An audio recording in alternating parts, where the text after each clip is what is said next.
Welcome to How to Real Estate Podcast, a podcast to help you start, elevate, and catapult your real estate investing career. Don't forget to like, subscribe, and hit that notification bell so you don't miss out on any new podcasts that we post every single Monday. Jared tested. Jenna approved. Hi guys, welcome to How to Real Estate. This is Jared. I'm really excited to have this guest. It's rarity where we have guests with so much experience. This guest has been in industry for 25 plus years, 29 years of management experience. She has a wide range of knowledge and expertise ranging from grassroots real estate to lending to property management, both commercial and residential properties. She began her career in industry working for a local real estate investor, getting to know the real estate industry from A to Z with a successful real estate investor. That's a really good way to go. I'm really impressed with that. Her passion in real estate and people grew over the years, or passion for real estate grew over the years. She obtained her real estate license and worked part-time with a small brokerage, which allowed her to start in lending industry in 2003. She has closed over $13 million in personal value. That's a lot of value right there. Volume, excuse me. Been in property manager for the past 15 years. She knows all about property management, compliance, procedures, and from start for property management company all the way through. And she in her portfolio, she has over 1,500 properties and training of 13 property managers in just 6 short years. That's very impressive. She has worked with commercial, residential management, and managing single-family properties, approximately 1.2 million square feet of commercial space. This is insane. It's amazing, including POAs. And so I want to bring on Anna Hensley. How you doing, Anna? I'm good, Jared. Thank you so much for having me. No, absolutely. The honor is all mine for sure. This is amazing to have someone with your experience, and I really, really love how you kind of learn from another investor along the way, right? You didn't know much. And so is there anything else you want to add about your past or your experience that I missed or you want to highlight on? I think I just want to share kind of how I got to where I am right now, because it is significant. Yeah. I was in a busy real estate and property management day-to-day activity and brokerage. Like you shared, 6 years, building it from about 98 properties to over 1,500 properties, and I was managing 13 property managers, and wow, managing our own portfolio of over 600 homes, which meant 600 tenants and 600 owners. So every month, I was the one responsible for making sure that they all got their rents collected and processed, and responsible for the owners all getting paid. I was the one that paid all the owners up until about the middle of 2018. I made a decision that my life was gone. I literally had no life. Right. If I went and did anything, if I traveled or if I did anything outside of work, and it was between the 1st and the 10th of the month, guess where I was? Behind a computer, doing the things that I love to do, like travel and go to NASCAR and be outdoors. But I always had to have that computer with me because I had a responsibility to pay these owners. So I woke up one day and said, my gosh, I have no life. This is crazy.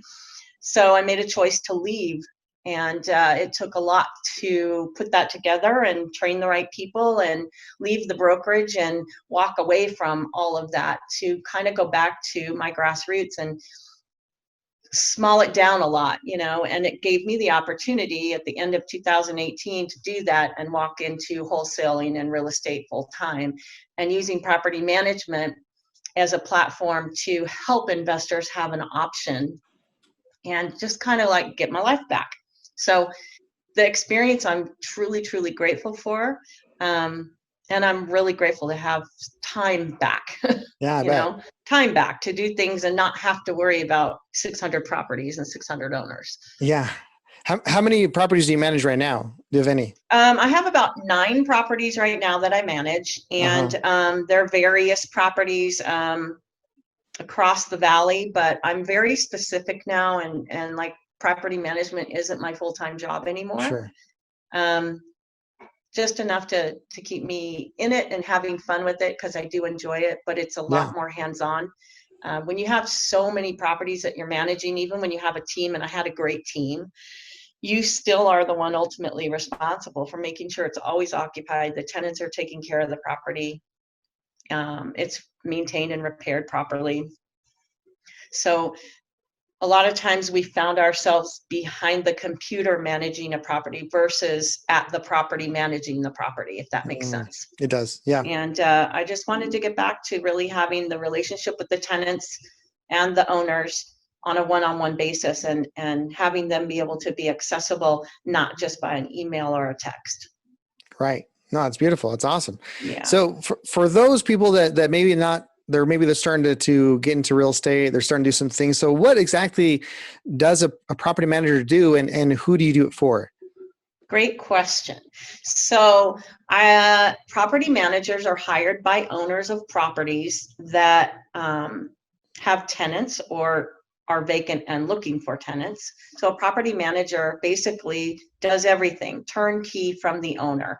If the property is vacant, market the property for rent, find the renter, screen the renter, do the background checks on the renter, move the renter in, prepare the lease agreements, and that can be for any homeowner that has a rental property, any investor that has multiple rentals.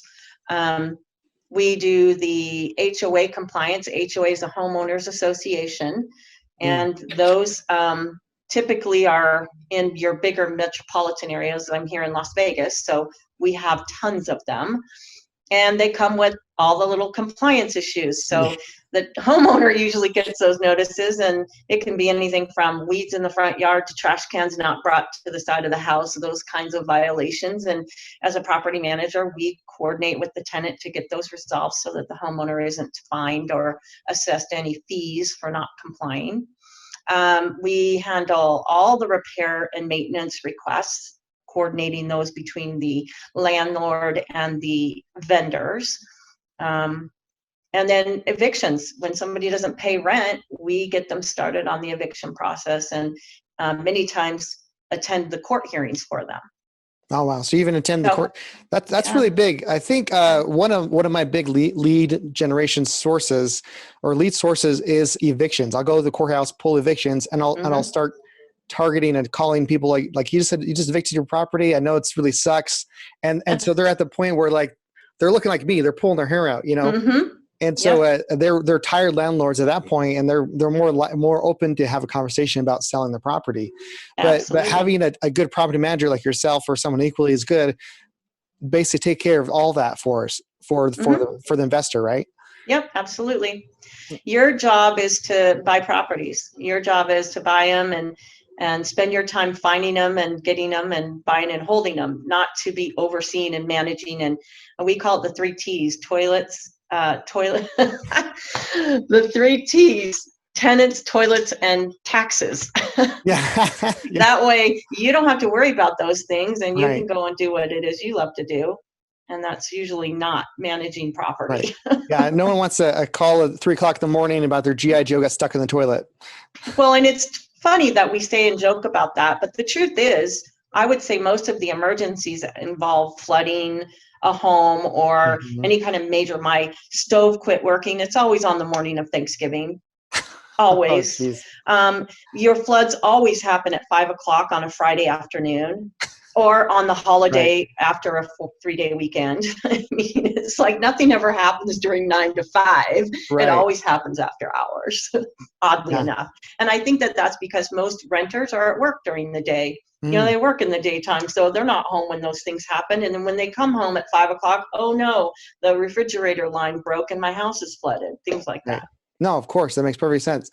And it's kind of funny. I know, like, speaking especially to the old landlord, the tired landlords, they hear and about having rentals and passive income and just be able to, you know, checks in the mail and nothing, you know, and then it turns out they're dealing with all the stuff of, you know, the stove not working on Thanksgiving. And so they go right away and see if they try to fix it or get someone to fix it and pay the fees and all that fun stuff. And so like the illusion of what passive income is to them, it's just not even remotely close. But if we spend a little extra and get a property manager, then that passive income can become a reality. Obviously, there's still things you have to do, however you want to kind of operate your properties, but yeah, it kind of becomes a reality. So I think we talked a lot about why having a property management for your rental property is a good idea. Why would someone, and for me, any property that I have, as far as rental goes, I always have a property manager there. There's just no if, ands, or but. I don't care if it's my next door neighbor's house. I'm just not going to do it. Right. But that's my choice. So why would someone not want to have a property manager? I think that the ones that choose not to do it are the people that are maybe only having 3 to 5 properties or 10 properties even, which just seems like a lot. 10 is a lot. But if you don't have a lot of property and maybe you're just getting started in the business and buying and holding, and you only have 3 or 4 properties, it may not be your best option. However, with that being said, how much more could you do if someone else was handling those 2 or 4 properties? Right. So I don't really know that there's a reason not to have one if this is what you're doing full time. If you're just going to be the landlord that got a couple houses and maybe you have a spouse that doesn't have a full-time job and can handle those things, great.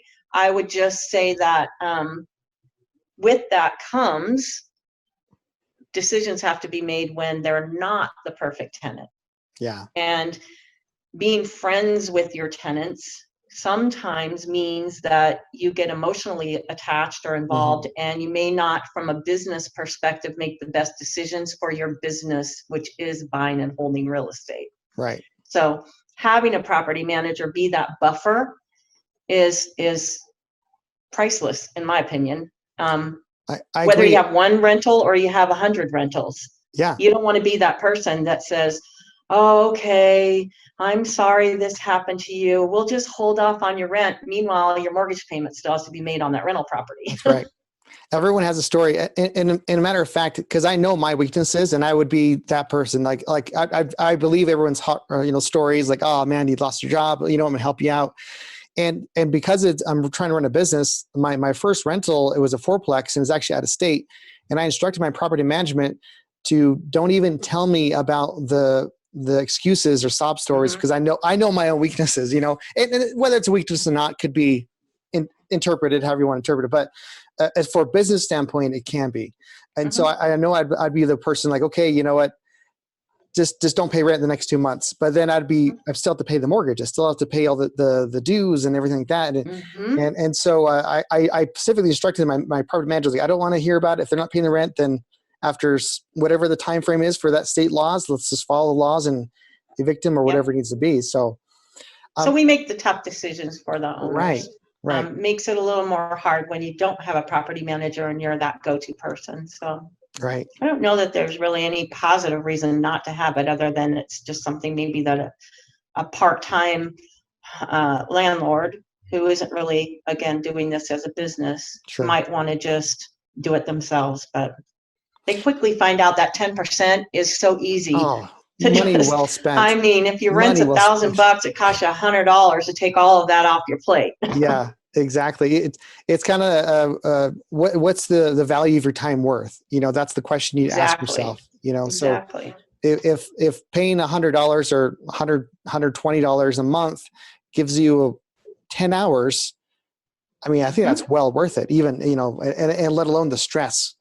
Absolutely. I think definitely well worth it. The only reason why I would even think about not having a property manager, me personally, would be if I'm someone's just barely starting out and they have no idea what actually that's involved with property managers. So if they have one property, they have time on their hands.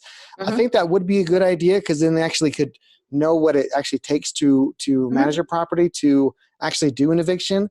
And so they know firsthand, because not every property management company is as great as you, Anna, unfortunately. Right. So I've had it, and I'll tell everyone my horror story, and we're kind of going to maybe some validating questions, how to find the right property manager for you.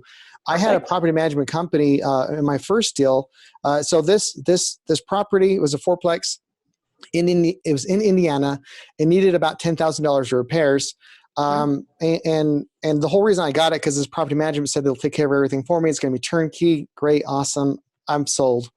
So I bought the property. I wired them $10,000 to do the repairs. They went out of business within the next month. Oh, wow. With my $10,000 and the repairs done. Oh, wow. So it was not a good experience, but I have to put that on myself because I didn't do good enough due diligence to actually find a good property manager. I just was kind of like the first one I was able to contact. So with that being said, what kind of questions would someone need to ask the potential property manager to vet them to see if they're the right person? Because there could be two equal companies that they're good, but maybe there's not the right fit. So what kind of questions would you recommend some of our listeners to ask? Great question. So I think first and foremost, as an investor, you want to make sure you know why you want a property manager. So some of that usually will trigger the right questions. Longevity in the industry is not always, there's people that have been in business for 15 years and their property managers are terrible. They don't return phone calls. They, skim off the top. They charge fees that they shouldn't be charging. I mean, like all of those things can be with a brand new company or a company that's been in business for 15 years. So you can always go to your state or county. State usually is the one you should go to check the licensing. First of all, you want to make sure the property manager is properly licensed. So with that being said, there are, I think, only 6 states in the United States that don't require licensing.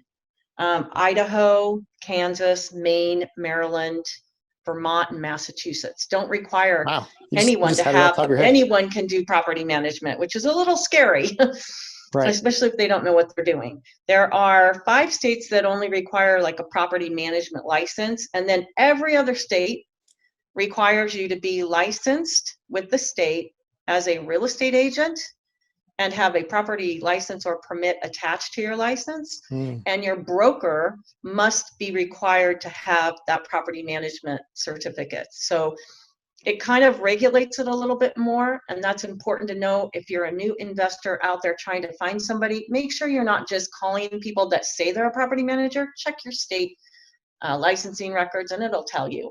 You can also check to see if they have any disciplinary action.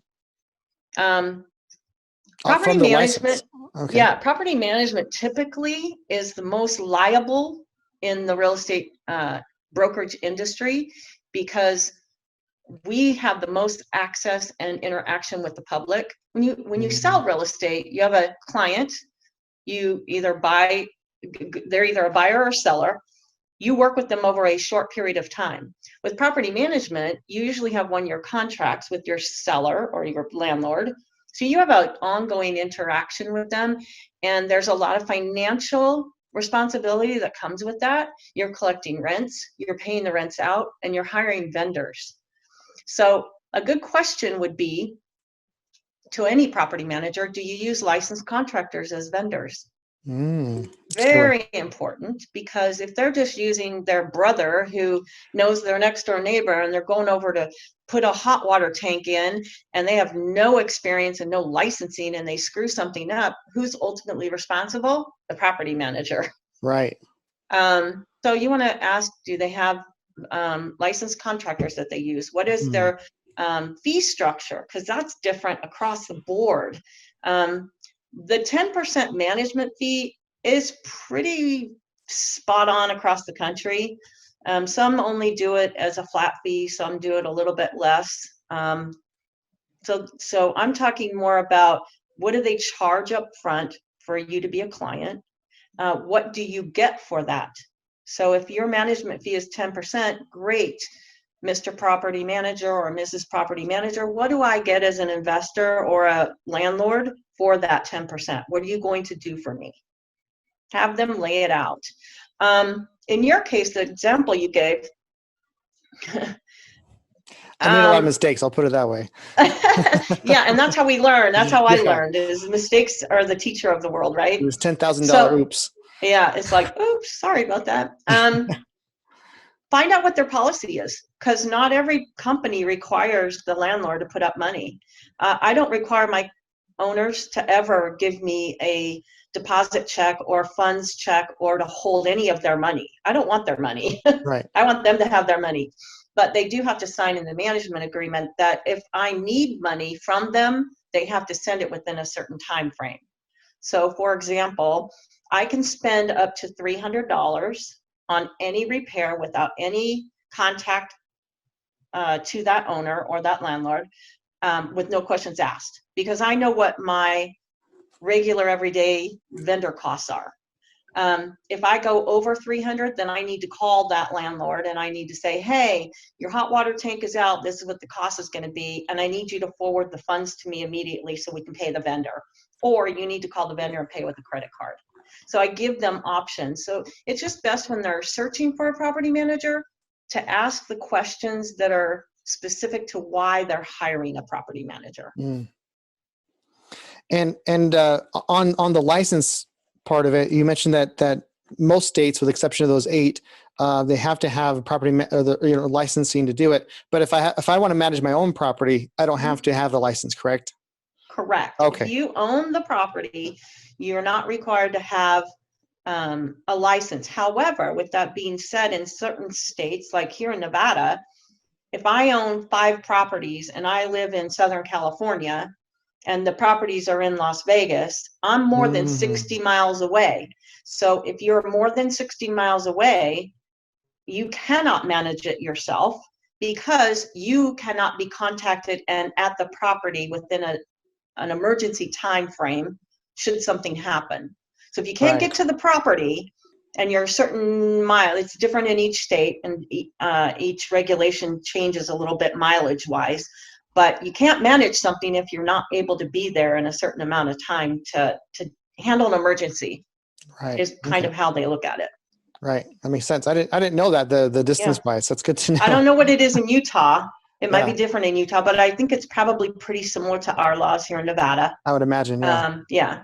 So just something to know. A lot of investors here in Las Vegas don't live here. Lots of them live overseas. Wow. But if you live in California and you own property in Las Vegas, you can't manage it yourself. Right.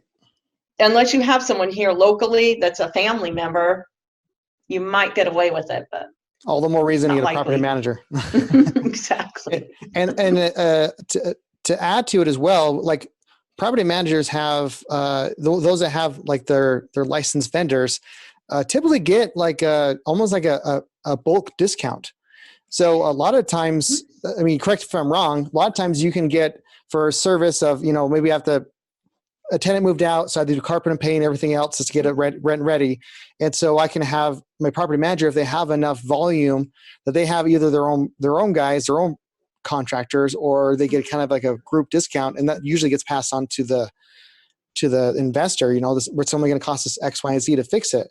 So Absolutely. You have relationships that you build with your vendors, and yes, volume discount.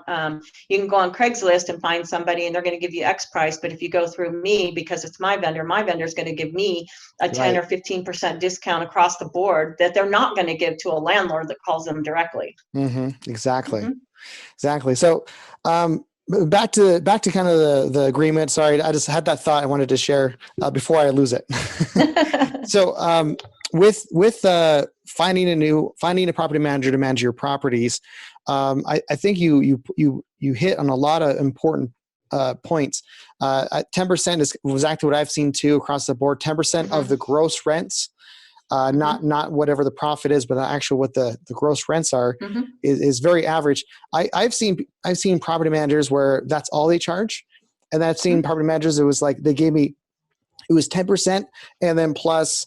And that was just 10% was just to have the privilege of them managing my property for me, because everything else costs something. Like every time they had to send someone out there was a $60 additional fee. And if the manager themselves had to go out there was another fee, and there was this, and everything costs extra. When I was doing the math, like a typical year would cost you is probably close to 25% instead of 10%. So absolutely. A lot of them charge an upcharge on the repair costs. So I've seen property managers, if you have a repair request at your property and I send my vendor out, my vendor's going to charge me XYPDQ, whatever amount, and then I'm going to charge my landlord $25 for every time I have to send a vendor out. Right. Well, I've seen it where inspections, so I don't even like to call them inspections because I'm not a licensed inspector. I can't go inspect a property. I call them walkthroughs. So annually, typically a property manager will give you a one-time, once a year on your lease renewal, a walkthrough where they'll go and they'll look at the property and make sure the property looks the same that it did when they rented it a year ago. A lot of property managers charge extra if you want them to go more than once a year, or even some of them charge to do it annually. Yeah.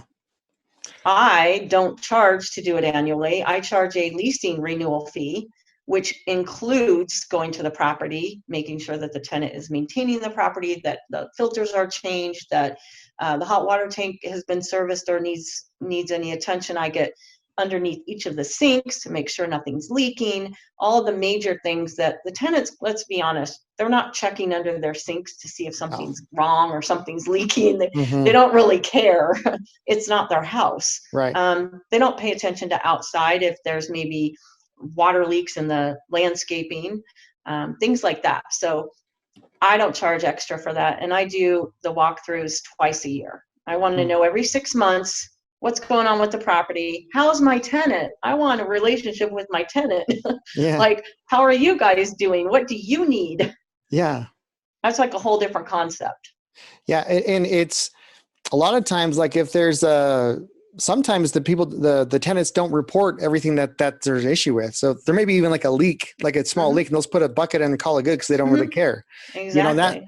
That small leak can over time do massive amounts of damage, when you catch it when it first started happening, it's just barely nothing. So do you recommend, you said you do it twice a year, is that what you recommend for an average landlord to do, is twice a year for a walkthrough, or what's the I ideal? prefer to do it that often, at minimum annually. But yeah, I think it's better to do it every 6 months. Even if it's not every 6 months, maybe every 7 or 8 months, so that you're in that property at least twice in a calendar year or a 12-month period.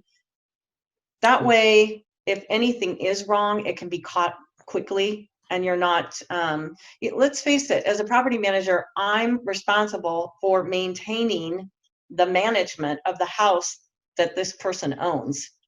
Right. So I treat them like my own. What do I want? I don't want a house that's got the bucket underneath the kitchen sink and not know about it for 2 years. Exactly. And then the tenant moves out and I find out that I have a huge major problem going on here, and the structure and the integrity of my home has been compromised. Right. No, absolutely. And I think for me, the biggest, I now, after learning my many, many lessons, I've gone through some, I didn't ask the right questions or look at the contracts when I had a lot of learning lessons along the way. We all go through that. Yeah. So for me personally, another big way to do it is actually to talk to other investors that have rentals in the area that you want to rent in, or you want to have a property, and ask like, who's your property manager? That's a great way, because then they'll tell you honestly, like, you know what, I got Anna and she is just terrible. No, they wouldn't say that, but She never returns phone calls. It doesn't answer emails. Yeah, because there are really, and in any profession, there are people that are just above the bar, phenomenal, and there's people that are just barely scraping by, that they don't really care with their reputation. They're just going to get as much as they possibly can. And so getting referrals is very good. I have actually, for example, when I can't get some of the referral, like for example, I was looking at a mobile home park in Oklahoma, and I was looking for a property manager company to help me with that. And so I didn't really have a lot of access to people out there that were already renting.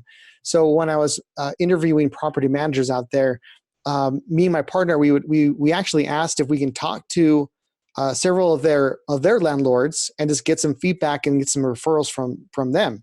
And so we judged off of like how willing they were, and again, with a grain of salt, understanding that they may be trying to protect someone's identity, but I guess privacy. That's a better way to put it. And so when they're like, "Oh yeah, I'll get just here's three numbers right now," the faster they were, the more cozy I felt with it, and I was able to talk to and kind of gave me a good idea. So even if you can't get someone that you can at least ask them and see their reaction and see if they actually give you a couple phone numbers, which you can call and talk to, and hopefully it's not their brother down the street that they're just lying. Right. So yeah. Well, and also when asking them, we talked a lot about repairs being one of the things to watch for, but it could be something as simple as you rented to Mr. and Mrs. and now all of a sudden Mr. and Mrs. and there's 6 people living in the house. Where'd the other 4 people come from? You're not going to know that if you're not checking on the properties. And property managers in the areas is always going to be a good idea, because everybody's going to have a different experience. So you got to know that there are good ones and bad ones. And if you're interviewing or you're asking questions to at least 3 companies or getting 3 referrals, you'll have a place to start that's solid, and you're going to have a much better situation. Oh, for sure. Yeah. And reading through the contracts too. I mean, so what have you seen? What's the typical range from a contract from a landlord or from the property owner to property manager? What kind of contract terms as far as time frame have you typically see? Okay, typically they're 1-year contracts. Some do 2-year. Almost all of them will have an auto clause in it. Clause meaning I sign a contract today on April 9th.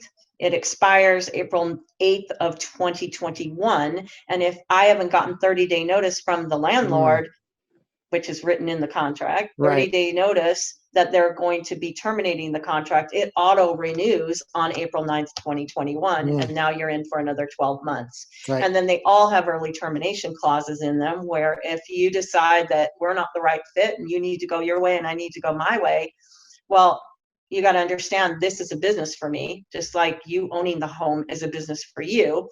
I signed a contract with you and I counted on 12 months of income. Right. So if you're going to terminate early, it's going to cost you 12 months of income, like 12 months of my income, or a flat fee. Some of them do a flat fee to terminate. Now, if we don't agree and I need to go my way or you need to go your way and you want to take it to another property management company, a lot of the contracts also will have a fee to transfer the file or the property to another company. So the contract stays the same, but they're just going to assign it to the brand new property management company. A new management company. Right. And the beauty of all this, it's all negotiable. I mean, if someone's not willing to negotiate, then that's fine. That's their business model. Like, no, that's perfect, But for me personally, like when I have, when I get into a new contract with the property manager, I do request that I have a way out without having to pay any fees within the first 3 months or first 6 months or so. And some management companies are very cool with that. Like, oh, sure. Yeah, no problem. Like, because and some are like, no, like Anna, you're saying is like, I'm planning on this 12 months of income. Like, I'm a business. Like I may not be able to manage if not. So, because they may have hired an extra person to help manage this one property. Right. So there's I'm one of the flexible ones. I figure if I'm going to be in business with you, it needs to be mutual. We both need to be in it together. And if 3 months down the road, we decide, you know what, there's just these things that we can't get past, then why do I want to still work with you? I don't want you around for another 9 months. Sorry. Yeah. It's so true. It goes the same way the other side. I'm screening the tenants and doing the background on all the tenants when they move in. Well, guess what, landlord? I'm going to make sure I like that person's credibility and their financial statements and their FICO scores. If that's the standard that you're setting, I want to make sure that I can work with them too, because here's the truth. I'm the one that's got to deal with them for a month or 12. You're right. Exactly. So the screening is very, very important on the front end, to have a good tenant and have a working relationship with that tenant, so that you're doing your due diligence for the homeowner who is your client and you're under contract with. I want to act in their best interest, and their best interest is to have good screening and have a good tenant in there so that none of us have a problem. I agree 100%. I think with rentals, one of the biggest, other than finding a good property manager, but the next, which kind of ties into it, is finding the right tenant. I've heard and seen tenants have been in properties for 10 years and they pay on time. They take good care of the property. You know, they understand when rents have to raise, you know, there's just perfect tenants. And then there's others that are just nightmares. Those are the ones that, you know, when those are the ones that make you look like me when you're done, you know, because you eventually have to evict them, and that's going to have costs, and they destroy things. So finding the right tenant the very first is crucial. So what type of screenings do? You mentioned a few, like background and things like that. So what screening do you put the potential tenant in to know that you get the right one, or a good tenant? Okay, so I have a couple of things. One, every property manager or landlord, if you're going to do it yourself, needs to have a standard. And what I mean by that is every single tenant that comes to apply for that property, and if you're a property manager, all of your properties, has to go through the same criteria. It has to be cookie cutter so that you avoid any problems with violating fair housing standards. They just no discrimination. They all have to fit into the same box. So what I use is every person applying has to have 2.5 times the rental amount as their monthly income. Okay, if you have 1.5%, you're not going to qualify for the property. If you have 2 times the amount, for example, right, rents $1,000, they need to make $2,500 a month, or they're not going to qualify for the property. I don't necessarily base mine on FICO score. However, if you do, it needs to be the same score every time. So if you say, I'm not renting to anybody that doesn't have a credit score of 620 or above, that means if someone applies to your house and they have a 570 FICO, they don't qualify. They have to fit into the standard. And if you keep that uniform, you'll keep yourself out of trouble. And so that's have the paperwork first part. behind it, right? I mean, you want to have proof that you've done this, and you know, this is my standards. This is what I'm looking at. Yep. In case someone you complains. create your standard, and that's what they fit into. Now, when you're managing property on your own, there's a lot of landlords and a lot of real estate investors out there that buy and hold that they just want a warm body in that house. They do not care about anything else. That's great. If you're going to do that and you're a property manager, I suggest that you probably should have it in writing from them that they don't care that you're putting a warm body in a house. Because 9 times out of 10, that warm body is going to destroy that home, not pay their rent. You're going to have eviction costs. It's going to be a problem somewhere down the line. The other one is family members. Can't tell you the number of times I get a phone call from a landlord. Yeah, I have my daughter living in the house, and her ex-husband moved in and brought their kids, and he's not allowed to live there. You need to get him out, and I want to hire you to move him out. So hasn't had a property manager in 2 years, but now that the husband's moved in, I got to go in and be the bad guy. So yeah, screening is important. Background check, criminal background check. A lot of your multifamily, that's required. And in a lot of states, they're starting to require background checks. You can't even rent a property to somebody that has criminal background. So it's always good to do a criminal background check. Right. And let's just say that you have your standards, you built it out. And if you wanted to change those standards, I mean, is there a way to do it so you don't kind of, you know, you suddenly change things? As long as you, if my understanding right, as long as you change your standards, like instead of accepting people that have FICO scores lower than 600, it's going to be 650 now, or vice or maybe 550. I just need it at this date. It's 550, not 600. Correct. And just have documentation that these are the people that apply, these are the people that are rejected, and you're good to change standards as long as you're consistent once you change, and don't change back after that, because that could be kind of fishy too, I think. Yeah, definitely. You just want to keep it consistent. That's the key. Right. Awesome. This is some good stuff. I'm really excited. So with finding a tenant, right? What are the typical fees that people charge, or that property managers charge, to get a tenant in there? So they're charging the 10%, and that's just basically to we're talking generalizing here, so everyone has their different Mhm. stuff, but that's basically just to operate it from then on out. So Mhm. what are the typical fees the property managers will charge to find a tenant in? Because To there's find a cost, tenant. advertising and things like that. It's not just flick the wrist and get someone in Mhm. there. Great question, because it's different everywhere. Some are flat fee. I use a flat fee. Some are percentage. Some are 50% of the rent, 75% of the rent. Some are a full month's rent. Yeah, I've seen that too. Yeah. I charge a flat $350 to lease the property, $150 to renew your contract annually. I do an addendum, make the tenant sign, do the walkthrough, make sure that everything's good. Mm. So it's all different across the board. It's not really a set standard. And No. again, it's a negotiable thing, and it's going to be in your management contract when you contract with the manager or the Right. management company. Mhm.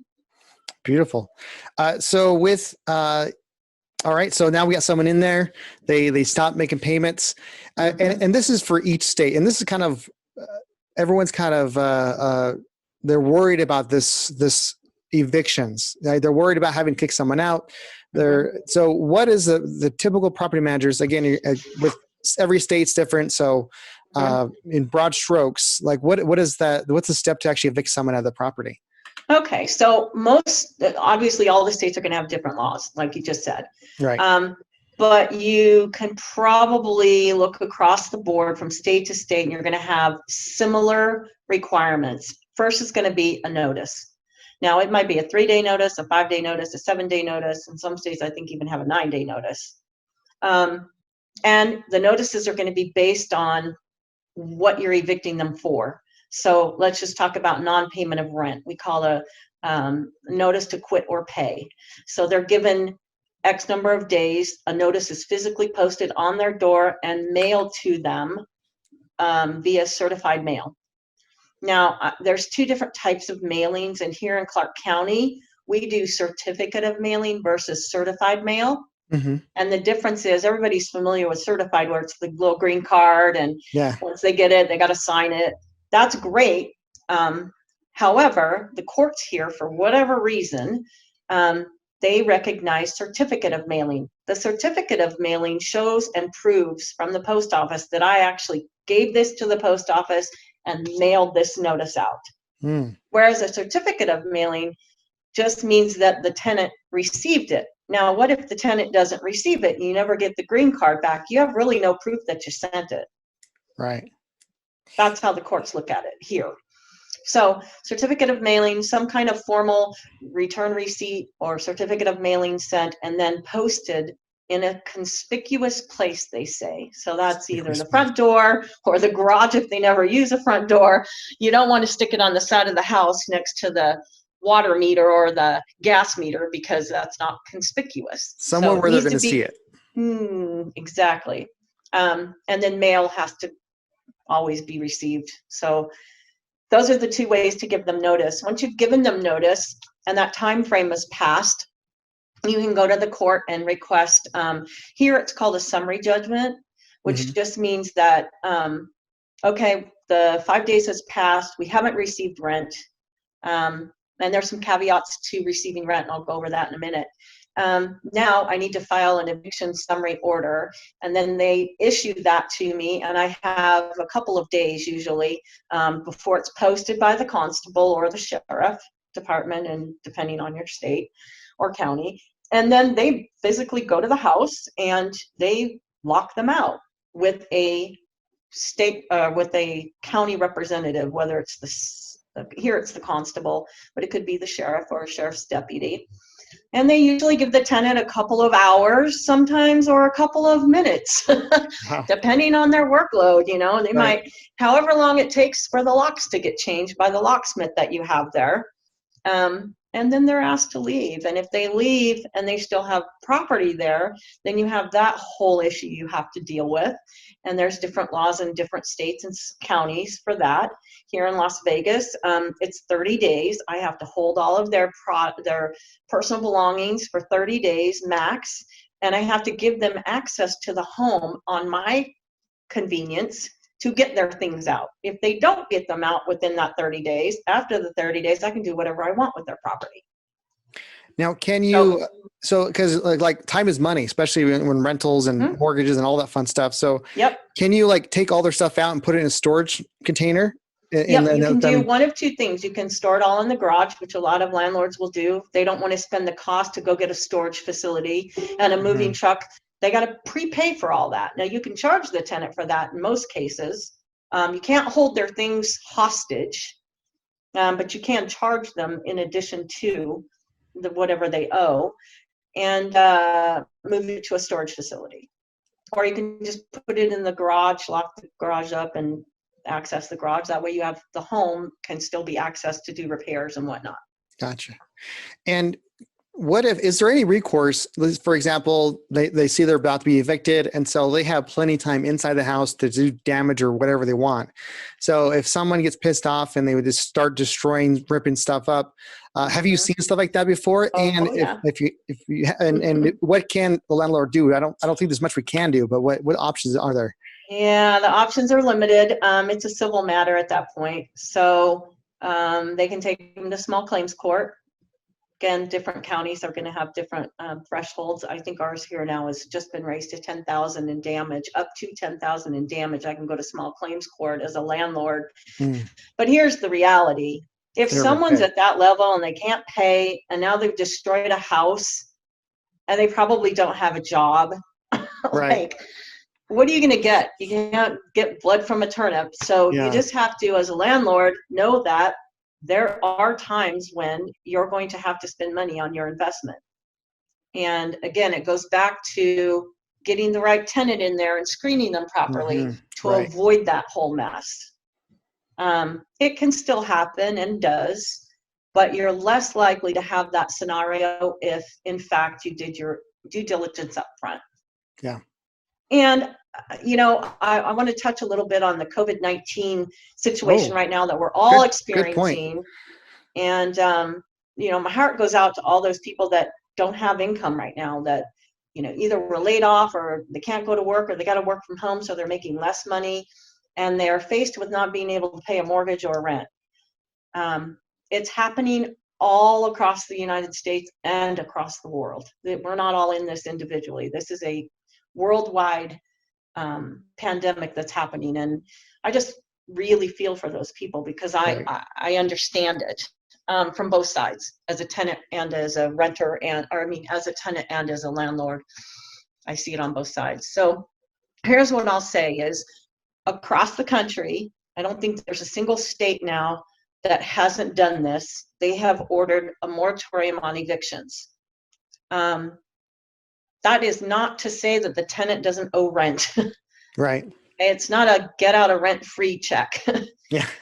We understand that you're in a situation, the courts are closed. We're not going to allow evictions to go through right now, but your tenant and your lease are still valid. So the tenant is still more financially obligated to pay rent per their contract.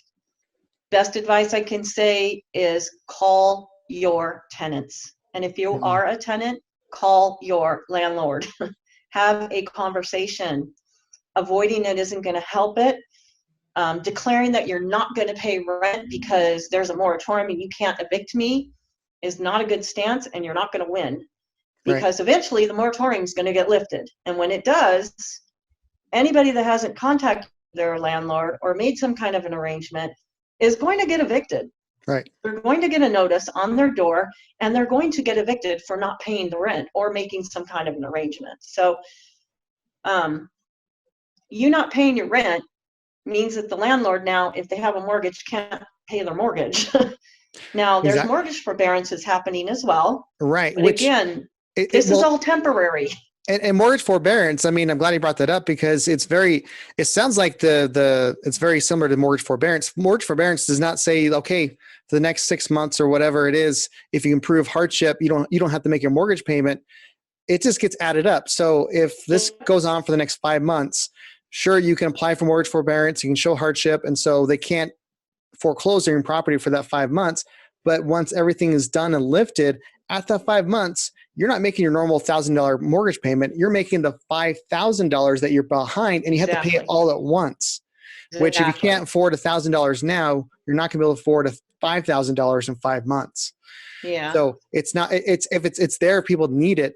But I think and that's the same. I think it kind of goes the same way with the rental thing as well. That communication with your bank, communication with your landlord, the property manager. I think it's very crucial when people are going through this pain. It's not a fun thing for anyone. No, and I think we all understand. Yeah, I think we all understand it because we're all experiencing it. So best advice I can say is talk to your landlord. If you are faced with not paying your rent, or a landlord has someone that's not talking to them, go post the notice on their door. Send out that 3-day or 5-day or 7-day notice, whatever works in your county. It's not going to get them evicted in 7 to 5 days, but it shows you did due diligence, that your tenant hasn't spoken to you, hasn't paid rent, and I'm going to put you on notice now, tenant, that you haven't paid your rent, and here's your notice. Now you've got your formal documentation in place, so that when the moratorium is lifted, now you can file for it, and you've already given them notice. So as a landlord, you have some recourse. I don't know. I think that there is a lot of people out there that that think just because I don't have to pay my rent, I never have to pay it, and that's just not the case. Right. It's bad thinking at the very least, or it's unfortunate that people are in this situation, and we're all feeling like you said before, but it's the money's still owed regardless. If you're living in, I've had some landlords give some contingencies to their tenants. Okay, you can't pay your rent. I understand. Let's put it on the back of the lease, and let's sign a new lease addendum that adds a couple months to your lease. Because right now we only know it's April, but who knows how long this is going to last. It could be May, it could be June. We don't know. We're all in the world of uncertainty right now. So there's landlords that are making those kinds of contingencies as well. Yeah, that's that, or maybe even like adding on $50 to the rent once it starts picking up. Who knows? It could be. It's all negotiable, and talking to them and having ideas like this is always good to have. Absolutely. So another subject I want to ask about is Section 8. This is something that it's seemed like a good idea, but there could be there's a lot of risk involved. I really haven't done a ton of research in Section 8. So can you kind of explain to me and the listeners about Section 8, or whatever the current name that they call it, and what are the pros and cons to having a property that's a Section 8 rental unit? Okay, great, cool.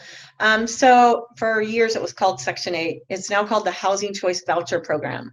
It's a government subsidized program that helps low-income families. Pros and cons, it's funny. Landlords either love it or they hate it. And the ones that love it because there's one great con. You get your payment on the 1st of every month because they do it electronically.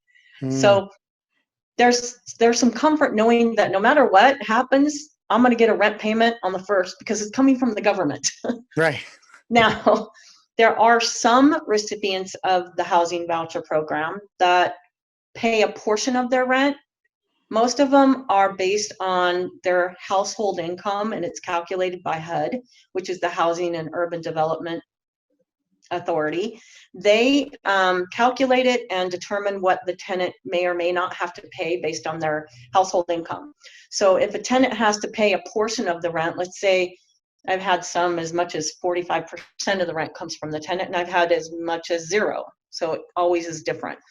Let's say you have a tenant that pays, the rent's $1,000 and they pay $25 towards the rent, and the state pays the rest. Right. If they don't pay their $25, their rent's not paid. Okay. Period. End of story. Your rent's $1,000. It's not $975. So I, as a landlord, can then file a notice and say, tenant, you need to pay this. I notify Section 8 Housing Authority. In your areas, it's called the PHA, which is the Public Housing Authority, or ours is called Southern Nevada Housing Authority. It's different in every state and every county.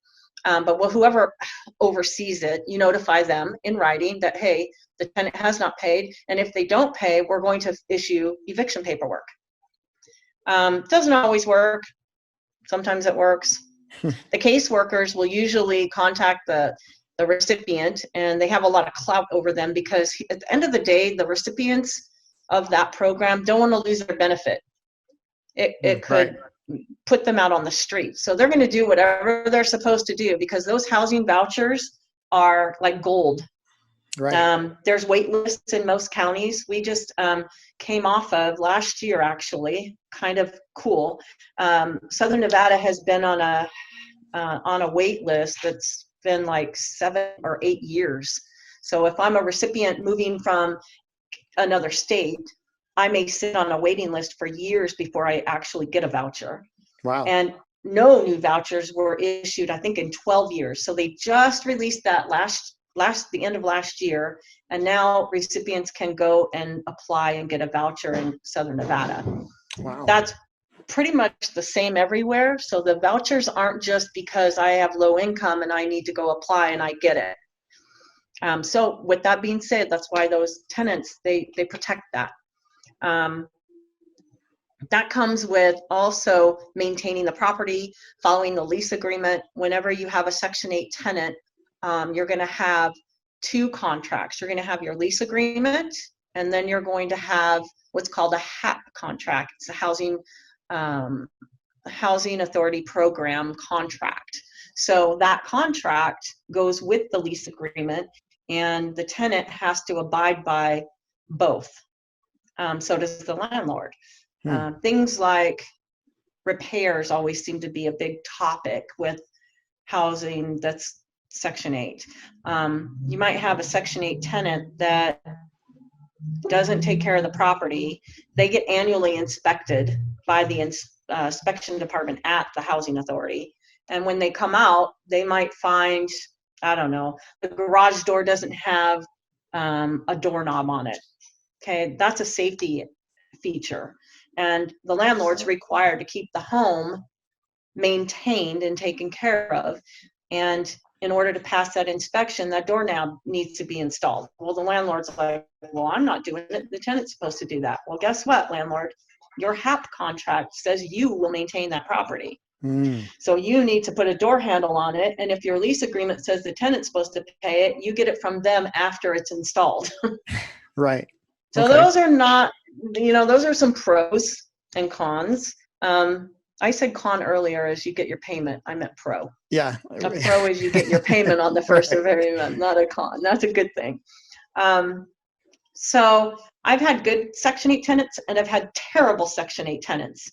And I still lean towards taking them.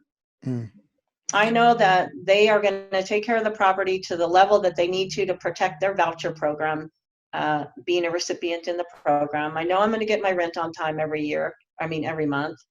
I'm going to get a 1099 every year at the end of the year from the housing authority. I think the cons would be on the getting them out of the property. A lot of times they don't like to go. So if you're a new landlord or you're a new investor and you're buying a property and it's got a Section 8 tenant in it, you're probably going to have some issues getting them out. There are certain requirements in the HAP contract that require you to do certain things with notifications and notifying them that there's a new owner. That new owner has to be approved, if you will, by the housing authority. What I mean by that, they don't go through an application process or anything, but let's say the new owner or new investor had an issue with a housing contract in the past. They may not be eligible to be an owner in the housing program. Oh, wow. Let's say they didn't fix a home and they got debarred or declined or kicked out of the housing program, then they can't be on the new contract. It's not assignable. Oh, wow. But other than that, most of them are assignable. So if I buy a property that already has one in there, there's some paperwork you fill out, you send it to the state housing authority or the local housing authority, and they put you in as the owner, and boom, you become the one that receives the payment.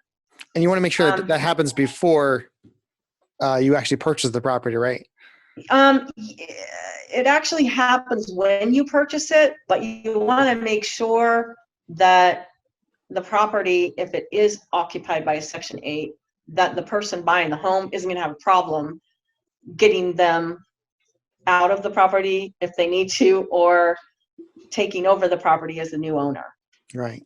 It's the HAP contract could expire, could be terminated if I didn't qualify. And that means that the tenant's going to be relocated by the housing authority, and you're going to be buying a property that doesn't have a person in it. Now, some investors might like that, but some might be buying it because it's got investment income coming in, cash flow.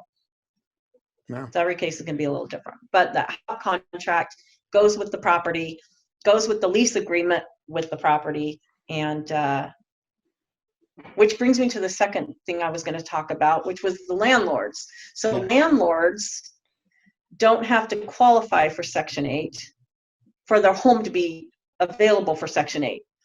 The only requirement is that the tenant that was going to rent the property has the voucher. The voucher is for the right type of property and the right amount. So if you have a home that's 4 bedrooms and it's $1,800 a month as an example, but the housing voucher recipient has a voucher for a 2-bedroom home and they can only live in something up to $1,300, it doesn't mean that they can rent your house and pay the difference. Oh, okay. I didn't know that. Yeah, that's a big misnomer that most people think, oh, I'll just put them in there and I'll just charge them the extra. Nah, a lot of them aren't going to let you do that because they can't pay more than 30% of their approved income based on their voucher program that they got approved for. So they get a voucher for this. This is what they have to look for. They can go smaller, but they can't always go bigger. And they can't pay the difference outside of the contract. So landlords can advertise the property that they have as a rental available to Section 8 recipients. And the best site I would say is gosection8.com. Okay. There are, gosection8.com is a great place to advertise if you're looking for tenants for your units. There are a couple different programs or plans. I think the basic free one just lets you post your property, and then if someone's interested and has a voucher, they can reach out to you. If you want to be put in a marketing queue, or you want your local public housing authority office to send people to you, there's a fee, and I think you can pay monthly, I think quarterly and annually, different rates. I think it's like from $79 to $59, $39 a month if you do a 12-month, and then that gives you a little bit more as a landlord ability to they'll send you the people, but you can also get their contact information. Whereas a basic free, they have to contact you. You can't contact them. Right. So gosection8.com is a great website to take a look at, and it'll basically give you the different options as a landlord to market the property. And is that just in Nevada, or is that good for? That's everywhere. Section 8. Oh, wow. Nationwide. Yep. It's like gosection8.com is nationwide. And I think when you go to the website, you just pick the state and it'll tell you exactly, what properties are available and what properties are available for the voucher that person has. Yeah. Taking a voucher from a tenant also, as a landlord, if you're looking for Section 8 tenants, and let's say someone contacts you and says that I have a voucher, you want to verify that they have a voucher and that their caseworker has already released it to them, because it's a whole application process that you have to send in to the housing authority with your lease agreement. So a lot of times I'll get phone calls, oh, hi, I'm Section 8. Well, the first question I ask is, do you have your housing packet? Because if they haven't met with their counselor or their caseworker at their public housing authority location, and they don't have that packet, they can't really rent anything yet anyway. Right. Okay. And that packet has a bunch of paperwork that you have to fill out as a landlord. Wow. So there's a lot more to go into it, but it's more consistent as far as pay goes. Now, have you find, I mean, this may or may not, you may or may not be able to answer this, but have you find that the tenants from, because you're doing the same background checks, right? I'm assuming with Section 8. So I guess they would probably be the same then. It would be because some of the concerns are like they're rougher tenants than other people. So I don't know if that's how true that is, or even if you can say anything like that at all. Yeah. Here's the thing. We talked about it earlier. You have to have a set standard requirement for your rentals. So this is my standard, and my quality of renter needs to fit into this box. Mm-hmm. Regardless of how they pay their rent, meaning if it's subsidized by the government, should not change the qualification requirements for getting them in. Because if you're truly treating everyone equal and you're staying within the fair housing guidelines, whether I get my money from the government or I get my money from a job, you have to treat me the same as you would treat the person that comes in with the $500,000 income. Right. If that makes sense. That makes perfect sense. So yeah, they still have to qualify through your standard procedures and your requirements. And then the difference is they just get paid from the subsidized amount versus out of their own bank account, right? Basically. Yeah, this has been amazing. A ton of good information all the way through. I mean, just from starting from her property manager, even for evicting, and even Section 8, it's been phenomenal. Is there any way for our listeners, if they want to get a hold of you, if they have more questions, or even want to use your services, where can they? And this will all be in the show notes, everybody. But where can they get a hold of you, Anna, if you want to put that out there? Oh, absolutely. The best place is my email. It's super easy to remember, vegasrentalhomes@gmail.com. And my contact phone number is 702-561-6887. I have no problem giving that out. Again, remember, I'm licensed in Nevada, not licensed in any other state. I do have a lot of information in a lot of other states, and I am putting together a property management network, which will be available soon. Hopefully by June 1st is my goal right now. But that'll be a place for investors like yourself and the new investors that may be on your call here today, or your podcast here today, to be able to go and look for credible, good quality property managers, and to do that due diligence. It'll be a place also for property managers to go and find investors. So where in June 1st, do you have, or is it going to be on Facebook, or where can they go look for it when it comes? It's going to be a group on Facebook. I already have the Instagram set up and the Twitter account set up and a Facebook group set up. It's called, it's going to be called the Real Estate Property Management Network. And it's your property manager network on Facebook as a group. Instagram, I can send you those in a link, and if you want to share that with your guests, that would be great. Awesome. Well, again, thank you so much, Anna. This has been like phenomenal. You're a wealth of knowledge. I mean, you just know all the ins and outs, and even just off the cuff, knowing what states don't require licensing, I was very impressed. Like, geez, I have to look that up and find. So it's been phenomenal. I really appreciate you coming on to their podcast and sharing your knowledge. It's been really, really formative, and I've learned a ton of stuff. And I wish I would have talked to you 4 years ago when I first did my deal. I would have at least known a lot. I could have saved myself $10,000. But right. At School of Hard Knocks, either way. But for all our listeners, if you're listening to this through a podcast format, make sure to share and give us the highest rating if you can. It really helps us out.